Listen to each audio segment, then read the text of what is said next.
Live from our 7 Tasmania studios, your nightly news with Louise Huber begins now. Good evening. Jeremy Rockcliffe has unveiled his new cabinet as he aims to move past the sensational sacking and subsequent defection of Elise Archer. The former Attorney-General now weighing up her options as she considers pushing the state to the brink of an election 18 months early. No stranger to reeling in a big prize, Nick Digans now caught himself a cabinet seat. Well, I've got to say it is a great honour and a privilege. In the reshuffle prompted by Elise Archer's sacking, the former fishing TV host and now Windermere MLC will take over as Minister for Energy, Parks, Heritage and Small Business. These are big portfolios and I recognise that. Guy Barnett takes the portfolios of Attorney-General and Justice, adding to his workload as Health and Veterans Affairs Minister. If he's truly focused on the health system, how can he be in charge of Attorney-Generals at the same time? Overlooked for Attorney-General, Madeleine Ogilvie takes on the portfolios of Corrections, Arts, Workplace Safety and Consumer Affairs. Joe Palmer's returning as Minister for Women and Prevention of Family Violence. Yet again, a trip to Government House for swearing in is on the agenda. The Premier's firm, that's all they're going for. Questions? Are you calling an early election? No, Tasmanians do not want an early election. But it may not be in his hands. Still smarting from what she calls callous treatment, Elise Archer is reconsidering a decision to quit Parliament. Ms Archer comes back to the Parliament and guarantees confidence and supply, or does, as Ms Archer said publicly she would do, resign from the Parliament. Staying as an independent and supporting a no-confidence motion, still a live option for Ms Archer. Well, this is a government that just lurches from crisis to crisis, and over the weekend we've seen them engulfed in an even bigger mess than anyone probably imagined possible. The Premier's recent political reset now feels an age ago, with the opposition once again gearing up for a trip to the polls. We've got policies and a plan for this state that's about tackling the cost of living, that's about dealing with the housing and the healthcare and the education challenges that Tasmania needs a government to lead on. We're about to head into what we hope is one of our busiest times of the year: Christmas, summer trading, holidays, people coming to visit us. We don't need an election at this time. We don't want an election at this time, and there better not be an election at this time. Just a week ago, the Commission of Inquiry report was tabled, implementing its recommendations, thought to be the Premier's greatest challenge. In a term defined by its parliamentary turmoil, the focus is once again shifting from governing.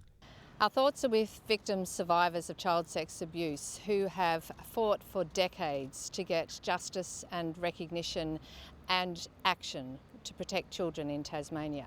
As for what comes next, The only predictable thing about politics is its unpredictability.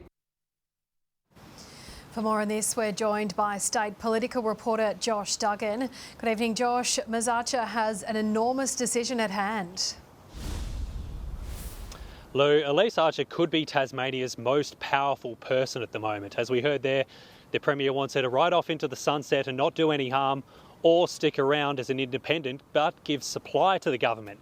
However, she's actively considering supporting a no-confidence motion likely to be put forward by Labor when Parliament returns on October 17. That would be a nuclear option. It would likely topple the government and send Tasmanians to the poll for the third time in just over 5 years. She's also said the Premier should be the one calling an election himself. What is clear is that Ms Archer is incredibly upset about her sacking and what she sees as a smear campaign since. It's going to be a very long 2 weeks while we wait to see what happens. Lou? All right, thanks for that, Josh, at State Parliament there.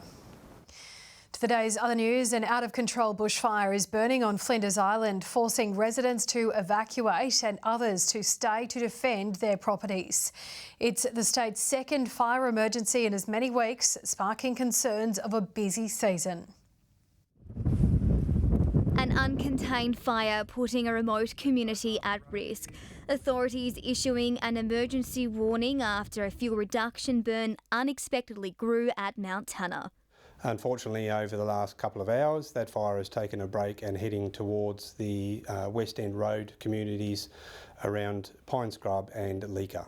Residents told to evacuate with concerns wind gusts were accelerating the blaze. The visibility is quite poor at the moment with the large volumes of smoke that are in the areas. Drive very carefully, take instructions from emergency services and keep yourselves and your family safe. An evacuation centre has been set up at the Town Hall at Whitemark as the community anxiously awaits any developments. Quite concerned, firstly for the people who are up in the West End area, but with the winds of way that they currently are, with the heat, you just don't know where it's going to go next. More crews are heading to the island, bolstering efforts to bring the blaze under control. This latest emergency adding further fuel to fears for this bushfire season, with a fire permit period to kick into effect from 2 a.m. tomorrow for southern municipalities. The permit period will allow us to have greater control over how much fire is occurring at any one time in the southern region. The decision has been sparked by drier on-ground conditions. The soil dryness is a big indicator for us, so that allows fires to burn overnight. At this stage, the north and northwest region has been spared from similar declarations, but authorities warn that could be just around the corner. Victoria Easto, 7 Tasmania News. Pre-voting in the Voice referendum opened today, and with Tasmania a key swing state, the Prime Minister made a trip to Hobart's northern suburbs, giving a rev up to some yes door knockers. It's about a non-binding advisory committee so that we can listen to Indigenous Australians about matters that affect them. And why would we want to do that? Because you get better outcomes. The Prime Minister is in Hobart over the coming days for a meeting of Federal Cabinet. Meanwhile, the Premier has thrown his support behind the campaign with a new message calling on Tasmanians to join him in voting yes. Vote yes to a voice to make a positive and practical difference to Aboriginal and Torres Strait Islander people. This is a change only you can make happen. Let's vote yes together. Jeremy Rockcliffe says a voice will mean better outcomes for Indigenous Australians in Tasmania and around the country.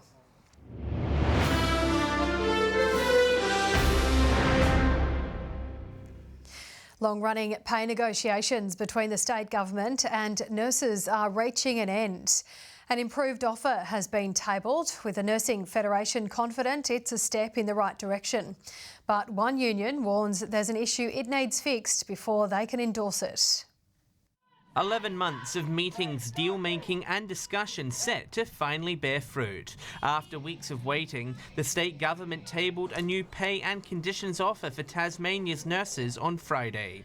Unions cautiously welcoming the proposal. The government has moved considerably from where we first started. Sitting at the table, talking to the government, telling the government what the life is for nurses out there at the moment. If approved, wages will jump by up to 9% from December, followed by 2-3% rises. More casual nurses will become permanent, along with other incentives designed to make working in Tasmania more attractive. Meets the competitive needs required in relation to other states and in relation to wages. I welcome that discussion and how these discussions have progressed to this point. The ANMF expects members will vote in the coming week. HACSU's plans, however, are up in the air as they look to secure an allowance for nurses working alongside allied health staff. Make sure that people doing the same job are being paid at the same rate. We're hopeful that that will be resolved in the next 48 hours. An end finally in sight, following lengthy and at times contentious negotiations that became publicly heated.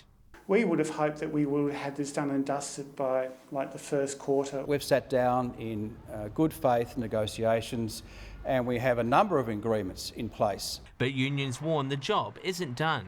We need to see more nurses within our health system immediately so that we can fix our health system. John Hunt, 7 Tasmania News. Tasmania's mountain bike tourism has been given a boost with a number of new and improved tracks added to the market.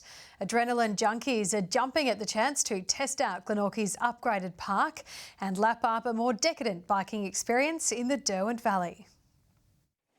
Flying down world-class trails backdropped with rolling hills, both guaranteed to take a rider's breath away. It's just like heaps of flow and you can go like really fast and it's just so sick. Meadowbank MTB, a new and unique mountain bike experience for groups of all abilities, with above and beyond seaplane rides available to get them there. This is the new skiing. Ski seasons are too unpredictable.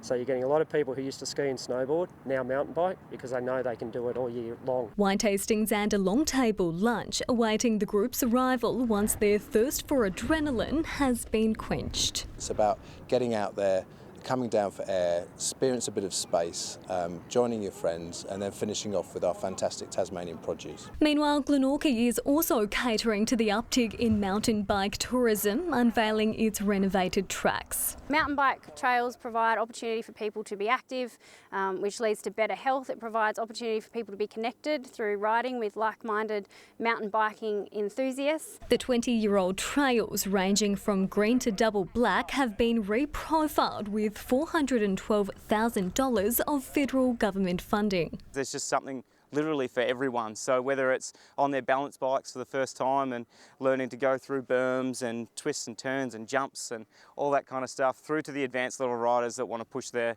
limits. A fun and free outing delivered just in time for the school holidays. Brianna Boylan, 7 Tasmania News. Launceston community members have spent the morning sharing a cuppa with a copper. The free event hoping to spark positive conversations and help strengthen the public's relationship with local police. We can only change people's experience with what can be the worst day of their life. So it's good to come together under positive circumstances. It's good to help people feel engaged and be engaged. Reminding the community that police are not just about enforcement, they're also about community engagement. So it's really about putting a friendly face on police and allowing them to connect with the community. This morning's meeting rounding out the last event of the 2023 Tamar Valley Peace Festival.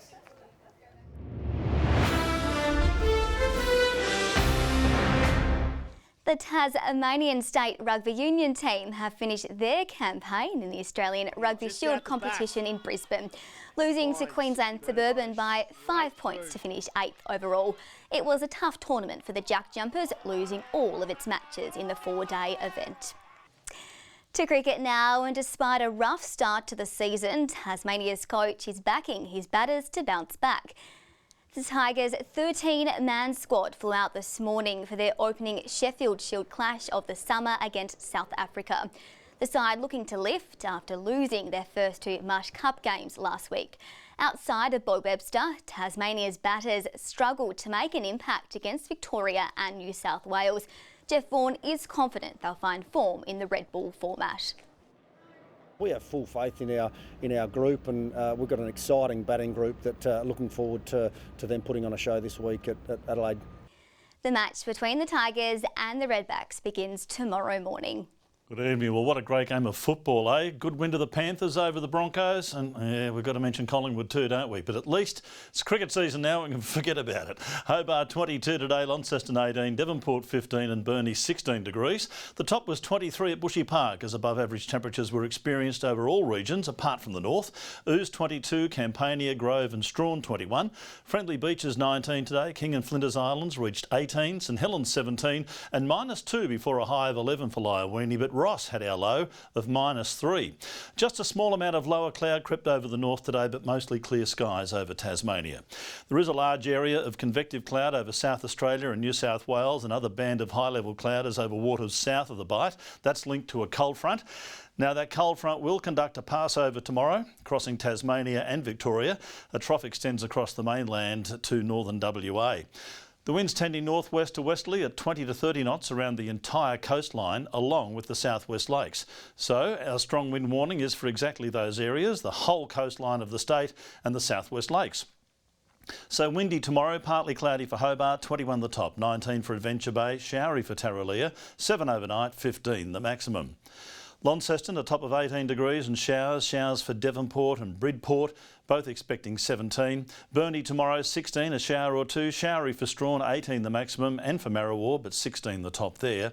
And for St Helens, showers as well, 19, 21 for Swansea, rain for Whitemark on Flinders, 19 the top. On Wednesday, partly cloudy with an isolated shower developing over the northeast. Showers extending throughout on Thursday with cool south to southeasterly winds, 14 for the east coast. And on Friday, showers easing, snow expected to 800 metres, another cold day, Hobart 13, Launceston 15. And further north tomorrow, cool for Perth. By their standards anyway, 19 degrees there.